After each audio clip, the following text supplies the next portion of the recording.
আজ 27 ডিসেম্বর 2025 বেরিয়ে পড়েছিলাম গঙ্গাসাগরের উদ্দেশ্যে।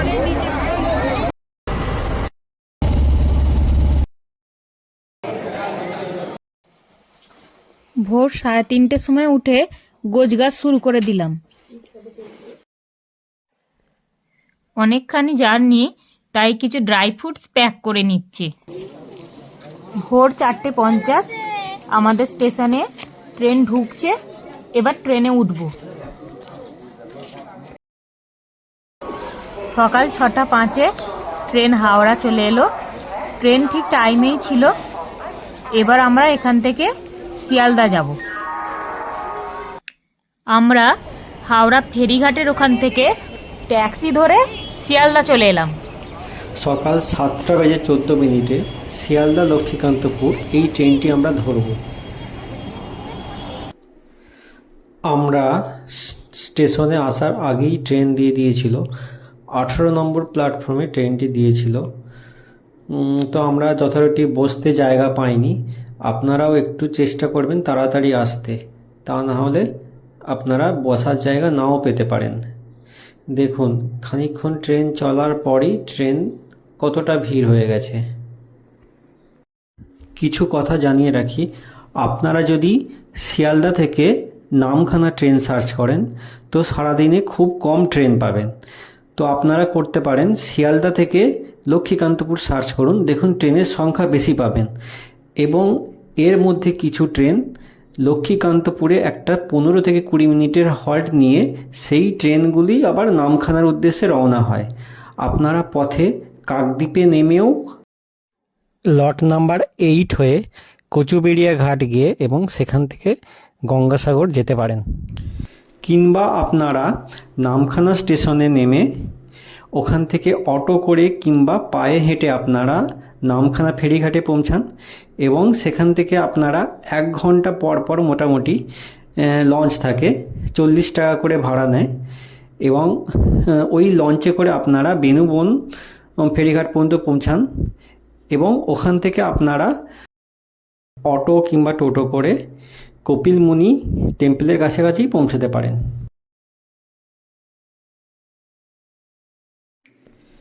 কাকদ্বীপ স্টেশনে নেমে আমরা টোটো করে প্রতি পার্সন 20 টাকা করে ভাড়া দিয়ে আমরা লট নম্বর 8, যেটি একটি ফেরিঘাট, এখানে পৌঁছালাম।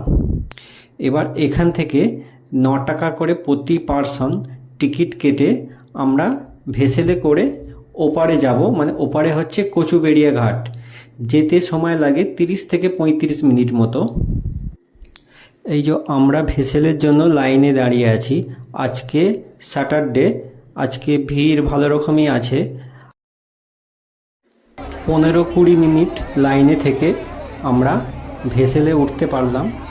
ভেসেলেও আমরা বসার জায়গা পাইনি, আমরা দাঁড়িয়ে দাঁড়িয়েই যাচ্ছি। এখানে ভেসেলের টাইম জোয়ার ভাটা অনুযায়ী পরিবর্তন হয়। আপনারা আসার আগে গঙ্গাসাগর অ্যাপে টাইম দেখে আসতে পারেন।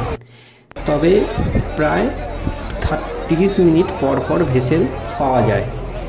এই যে জলের মাঝে অনেক উঁচু উঁচু টাওয়ারগুলো দেখা যাচ্ছে, ইলেকট্রিক টাওয়ার, এতে করেই গঙ্গাসাগরে ইলেকট্রিক সরবরাহ করা হয়। এরপর আমরা দাঁড়িয়ে দাঁড়িয়ে এই যে পাখি এবং নদীর শোভা দেখতে দেখতে আমরা এগিয়ে চললাম। প্রায় 35 মিনিট মতো পর আমাদের ভেসেল কচুবেড়িয়া ঘাটে এসে পৌঁছালো। এবার আমাদের সকলকে এখানে নামতে হবে। আমরা 11:30টার ভেসেল ধরেছিলাম লট নাম্বার 18 থেকে। আমাদের কচুবেড়িয়া ঘাট আসতে আসতে 12টা 2-3 হয়ে গেল। হ্যালো হ্যালো,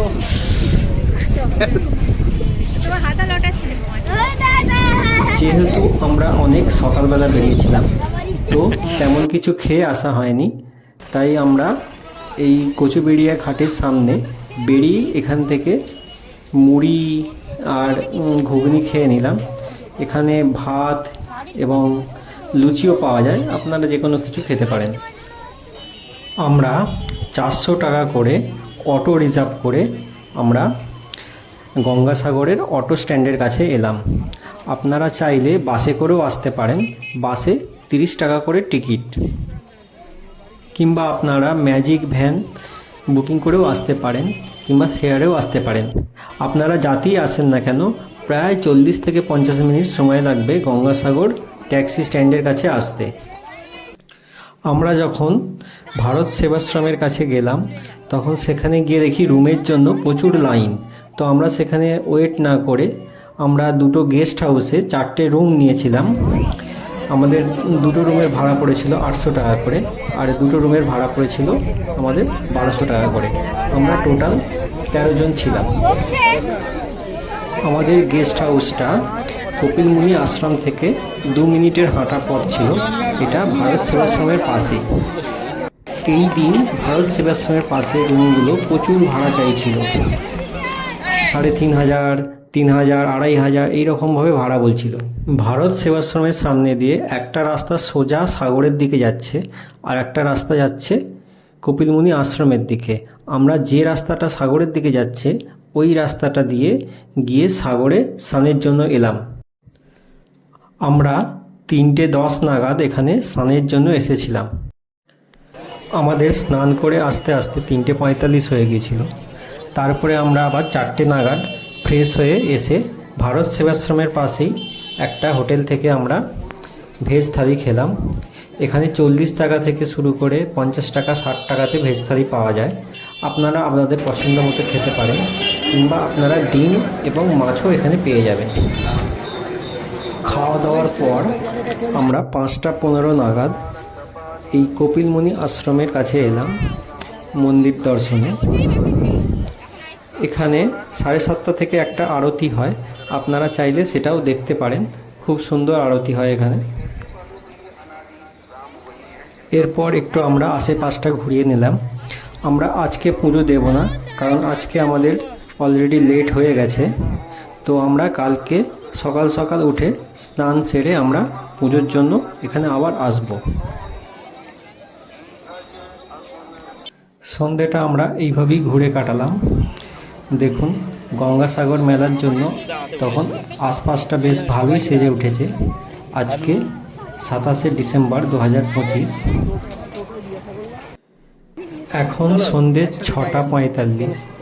দেখুন স্নানের ঘাট কিন্তু পুরো ফাঁকা, এখন কোনো দোকানপাট নেই, এখন লোকজনও অনেক কমে গেছে। আমরা এসে একটু ঘুরে নিলাম। যেহেতু কপিলমুনি টেম্পেলটা আমাদের গেস্ট হাউস থেকে 2 থেকে 3 মিনিটের রাস্তা ছিল, তো আমরা 8:10 নাগাদ আর একবার এখানে এসেছিলাম মন্দির প্রাঙ্গণে। এই যে দেখুন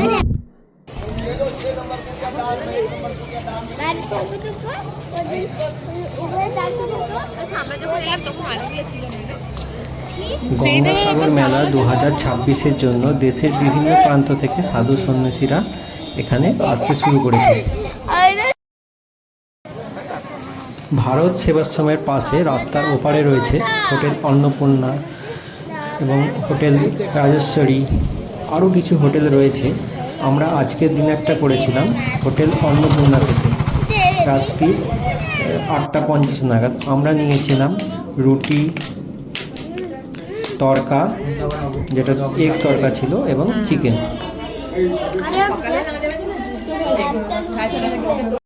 আজ 28শে ডিসেম্বর 2025। এখন সকাল 6টা বাজে। আমরা উঠেছি আজকে সকালবেলা স্নান সেরে পুজো দেব বলে। এই রাস্তাটা হচ্ছে কপিলমুনি আশ্রমের দিকে যাচ্ছে, আর এই রাস্তাটা দিয়ে গিয়ে ডান দিকে গেলে সোজা হচ্ছে স্নানের ঘাট।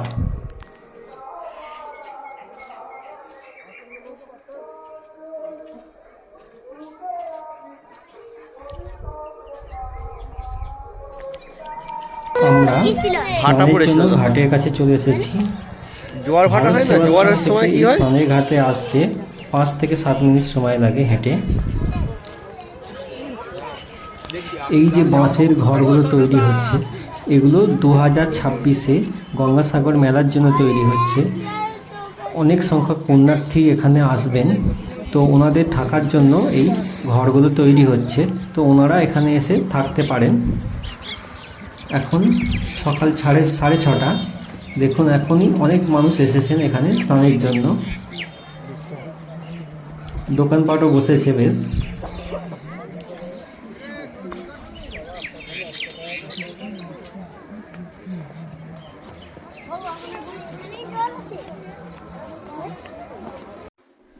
এখন ভাটা চলছে, তাই জল বিচ থেকে একটু দূরে চলে গেছে, তো স্নানের জন্য একটু হেঁটে যেতে হচ্ছে।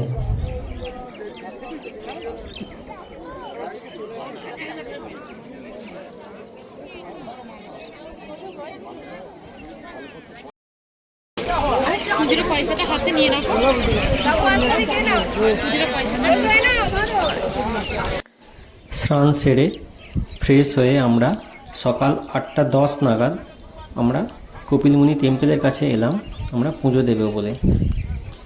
30 টাকা, 50 টাকা, 100 টাকা বিভিন্ন রকম ডালাই এখানে পাওয়া যায়, সেগুলো নিয়ে আপনারা পুজো দিতে পারেন। মন্দিরের এই সামনে থেকে যে রাস্তাটা, এটাও কিন্তু এই রাস্তাটা এটাও কিন্তু সাগরের দিকে চলে গেছে। স্নানের ঘাট ছিল একটা সময়, কিন্তু এখন আর এখানে স্নান করতে দিচ্ছে না। আর আপনারা এই যে রুমগুলো দেখছেন, এখানে আপনারা পুজোর সামগ্রী পেয়ে যাবেন, আপনারা নিয়ে পুজোর জন্য দিতে পারেন। আমরা মন্দিরে প্রবেশ করে গেছি। আমরা একটু সকালেই এসেছি, আমরা খুব বেশি লাইন পাইনি, আমরা ভালোভাবেই পুজো দিতে পেরেছি। ভিতরে অনেক দেবদেবীর মূর্তি রয়েছে, আপনারা দর্শন করতে পারেন।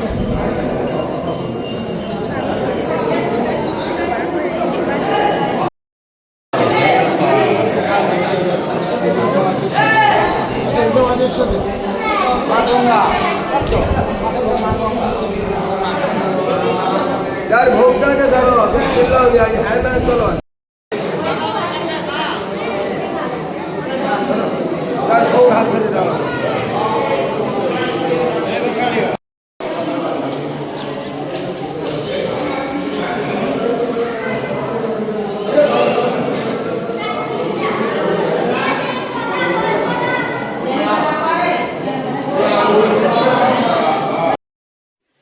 মেলার জন্য দোকানপাটগুলো বসেছে।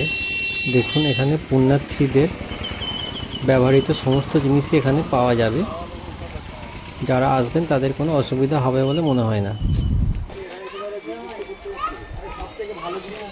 এই সব ক্যাম্পগুলো 2026 গঙ্গাসাগর মেলায় আগত পুণ্যার্থীদের জন্য তৈরি হচ্ছে, ওনারা এখানে থাকবেন।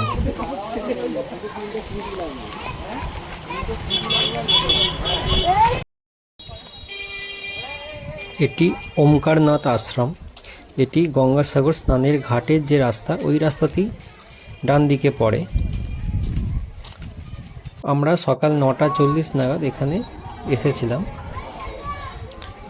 এসে এখানে দর্শন করে গেলাম।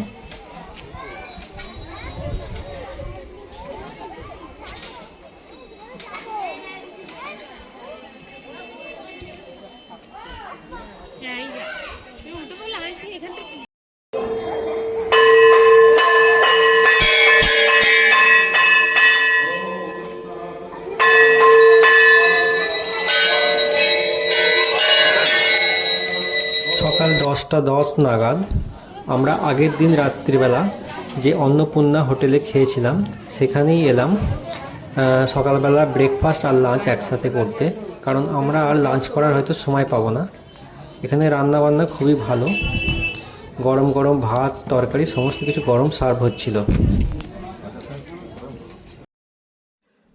গঙ্গাসাগরে স্নান শেষে ও পুজো শেষে এবার বাড়ি ফেরার পালা। আমরা ভারত সেবাশ্রমের সামনে থেকে ম্যাজিক ভ্যান ভাড়া করেছিলাম। আমাদের পার হেড ভাড়া পড়েছিল 60 টাকা করে। আমরা 13 জন ছিলাম, তো আমাদের টোটাল লেগেছিল 780 টাকা। আমরা যখন এসেছিলাম আমরা কাকদ্বীপে নেমে লট নম্বর 18 হয়ে কচুবেড়িয়া ঘাট হয়ে আমরা গঙ্গাসাগর এসেছিলাম, কিন্তু আমরা ফিরছি বেনুবন হয়ে। বেনুবনে লঞ্চ ধরে আমরা নামখানা ঘাটে যাব এবং ওখান থেকে নামখানা স্টেশন এবং স্টেশন থেকে ট্রেন ধরে আমরা শিয়ালদা যাব। আমরা 11:30টায় ম্যাজিক ভ্যানে উঠেছিলাম। আমাদের বেনুবন ঘাটে আসতে আসতে 12টা বেজে গিয়েছিল। তো এখানে 12টার সময় লঞ্চ ছিল, সেই লঞ্চটা চলে গিয়েছে। এবার নেক্সট লঞ্চ 1টায়, মোটামুটি 1 ঘন্টা পর পর লঞ্চ থাকে। তো আমাদের সেই জন্য লঞ্চের জন্য লাইনে দাঁড়িয়ে আছি।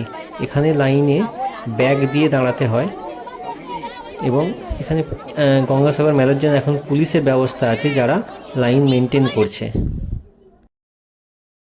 বেনুবন ঘাটে কোনো টিকিট কাউন্টার নেই, এখানে টিকিট লঞ্চেই দেওয়া হয়।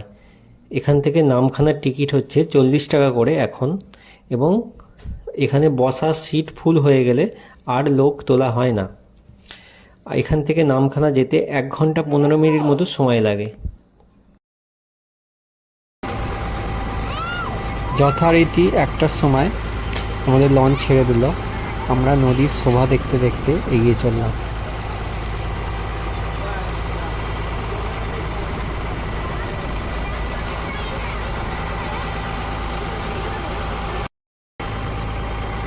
লঞ্চ ছেড়ে কিছুক্ষণ এগোতেই আমাদের সঙ্গী হলো এই ডাক জাতীয় বার্ডগুলি।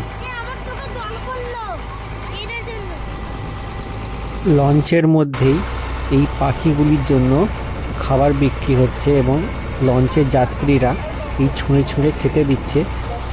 এগুলো পাখিগুলো খাচ্ছে জল থেকে তুলে তুলে, আর লঞ্চের সাথে সাথেই এরকমভাবে এগিয়ে চলছে।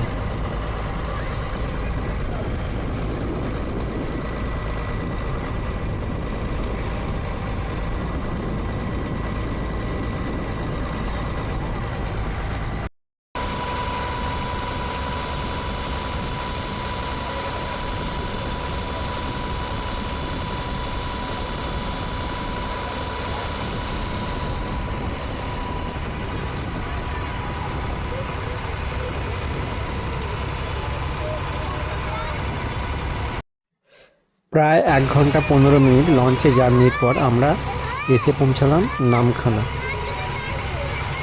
এই যে নামখানা ব্রিজ, এবার আমরা নামখানা ফেরিতে নামবো। আমরা নামখানা থেকে দুপুর 3টের শিয়ালদা লোকাল ধরেছিলাম। ট্রেনটি সন্ধ্যে 6টা 15 মিনিট নাগাদ শিয়ালদা এসে পৌঁছালো।